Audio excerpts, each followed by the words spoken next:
Dios los bendiga, queridos oyentes. Bienvenidos al podcast Entendiendo el idioma de la Biblia. En esta ocasión estaremos meditando en este episodio número 10 que ha sido titulado No sueltes la espada. Les voy a compartir el pasaje de Mateo 4 del 1 al 11. Entonces Jesús fue llevado por el Espíritu al desierto para ser tentado por el diablo.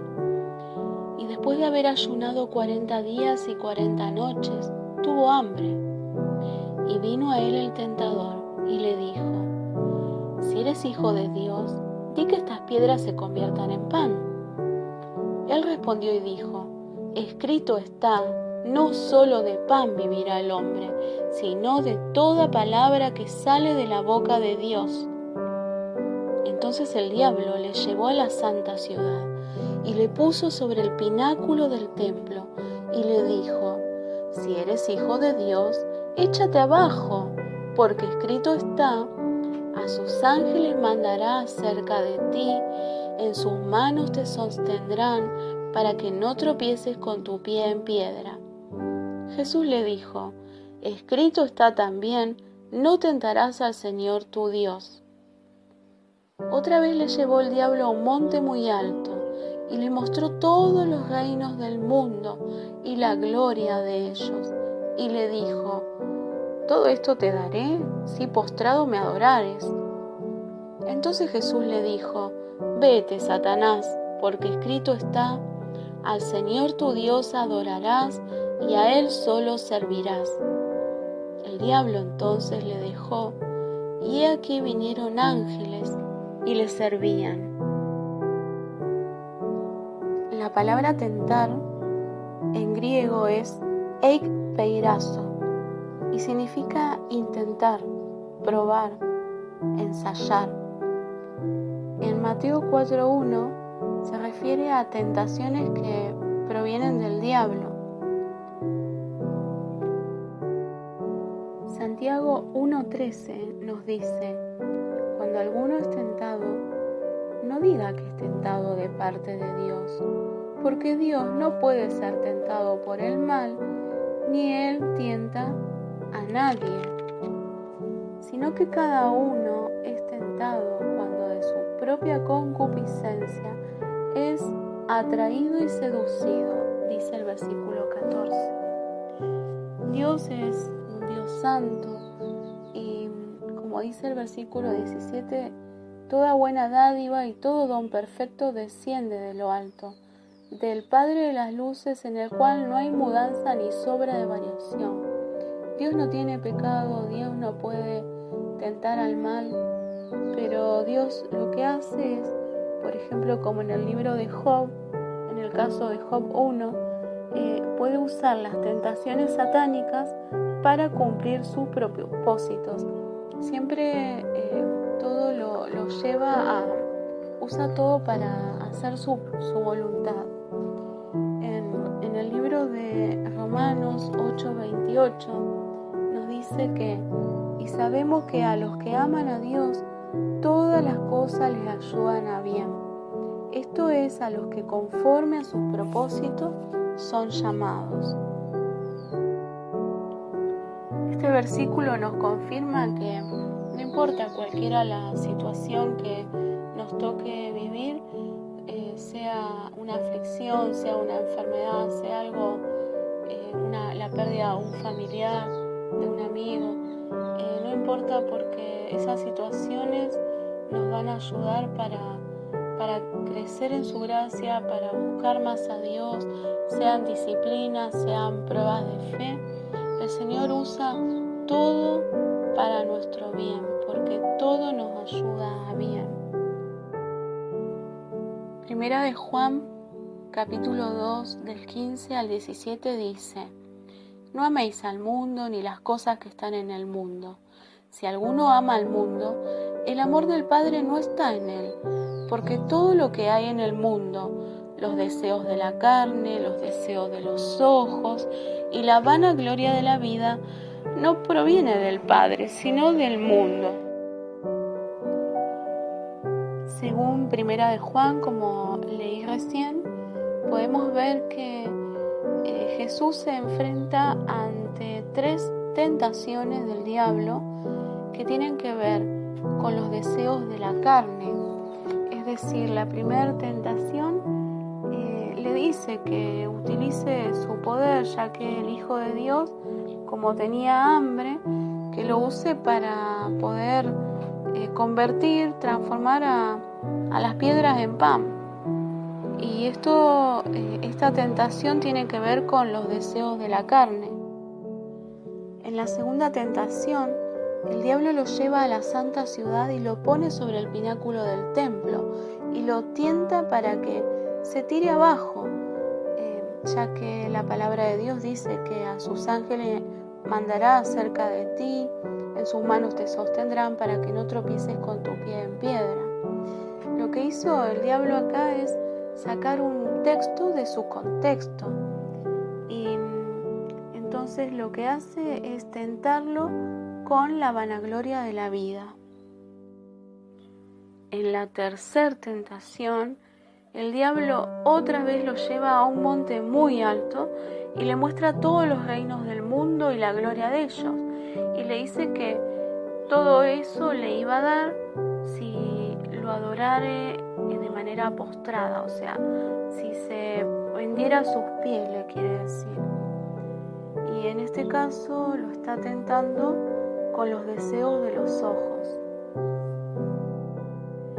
En Génesis capítulo 3, versículo 6, vemos cómo Eva es tentada de la misma manera en la que el diablo tienta a Jesús. Dice, y vio la mujer que el árbol era bueno para comer, y que era agradable a los ojos, y árbol codiciable para alcanzar la sabiduría. Entonces, era bueno para comer, es decir, acá la tentación tenía que ver con la carne. Era agradable a los ojos, fue tentada con los deseos de los ojos, y árbol codiciable para alcanzar la sabiduría, es decir, tenía que ver con la vanagloria de la vida. Pero ¿qué pasa? ¿Cómo continúa diciendo? Y tomó de su fruto y comió, y dio también a su marido, el cual comió así como ella. Entonces vemos que en este caso, a diferencia de Jesús, Eva es tentada, pero también ella cae, se rinde a la tentación y peca, desobedece a Dios.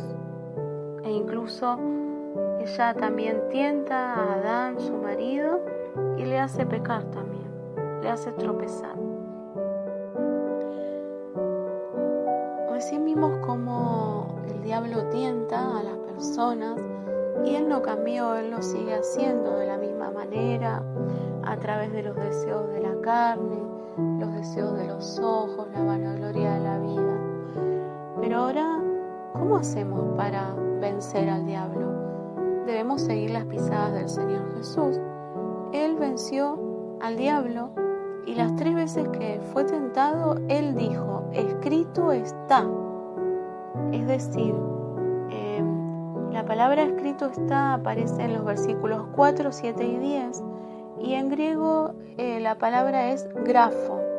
Es un verbo primario de grabar y específicamente es escribir, figurativo de describir o de decir. Grafo se usa de las escrituras como autoridad determinativa. Entonces Jesús respondió cuando el diablo lo tienta a convertir las piedras en pan para satisfacer su hambre, que era algo de su carne. Jesús le dice, escrito está, no solo de pan vivirá el hombre, sino de toda palabra que sale de la boca de Dios. ¿Qué aprendemos de esto? Que la palabra de Dios es el alimento de nuestra alma y debemos preocuparnos por leerla o escucharla cada día. Al igual que alimentamos nuestros cuerpos, también debemos dar de comer a nuestro espíritu. Por eso el Señor dice que no solo viviremos de pan, sino también de toda palabra que sale de la boca de Dios.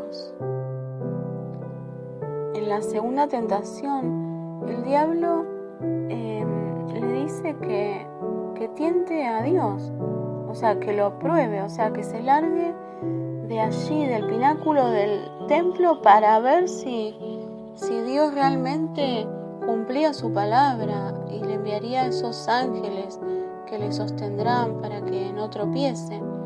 Pero no olvidemos que muchas veces el diablo o muchos falsos predicadores, lobos disfrazados de ovejas, usan textos fuera de contexto para engañar. Estemos atentos a esto, porque el diablo usa a estas personas, a estos predicadores falsos, para engañar al pueblo santo. Entonces Jesús le responde nuevamente: escrito está, no tentarás al Señor tu Dios. Por último, cuando el diablo le ofrece los reinos del mundo y que a cambio de ellos le dé su adoración, Jesús le dice: vete, Satanás, porque escrito está, al Señor tu Dios adorarás y a Él solo servirás. Nuestra adoración solamente es para nuestro Dios. No debemos adorar ni a personas, ni a familiares, ni literatura, ni siquiera a hombres espirituales, ni a nuestros pastores. Ningún hombre, ni ningún ángel, ni ninguna cosa creada merece nuestra adoración. El único que merece nuestra adoración es Dios Padre y Dios Hijo. En el nombre de Jesús. Finalizando, podríamos preguntarnos: ¿por qué es tan importante la palabra de Dios? Les animo a que lean el Salmo 119, que habla todo, exalta a la palabra de Dios. Entonces, el mismo Salmo nos responde, en donde, por ejemplo, el versículo 9 nos dice: ¿con qué limpiará el joven su camino? Con guardar tu palabra. Entonces sabemos que la palabra de Dios nos limpia, nos mantiene limpios.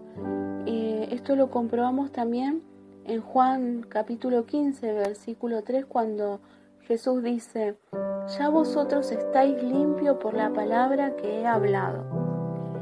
El versículo 11 del Salmo dice: en mi corazón he guardado tus dichos para no pecar contra ti.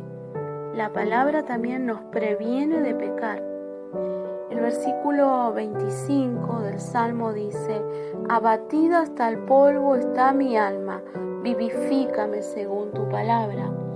Su palabra también nos da vida, nos saca de la aflicción. Y como en el versículo 50 también demuestra que nos consuela. Dice así: ella es mi consuelo en mi aflicción, porque tu dicho me ha vivificado.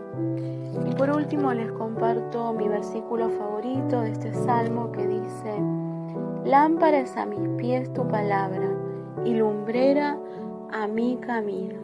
Su palabra nos guía. Luego en Efesios 6:17 dice que la espada del Espíritu es la palabra de Dios. Entonces, con la palabra de Dios como espada es que nos defendemos contra los ataques del enemigo. Es con la palabra de Dios que Jesús venció al diablo. Por eso hoy te digo: no sueltes la espada. El Señor los bendiga, guarde y guíe, y espero que les haya sido de bendición este pequeño mensaje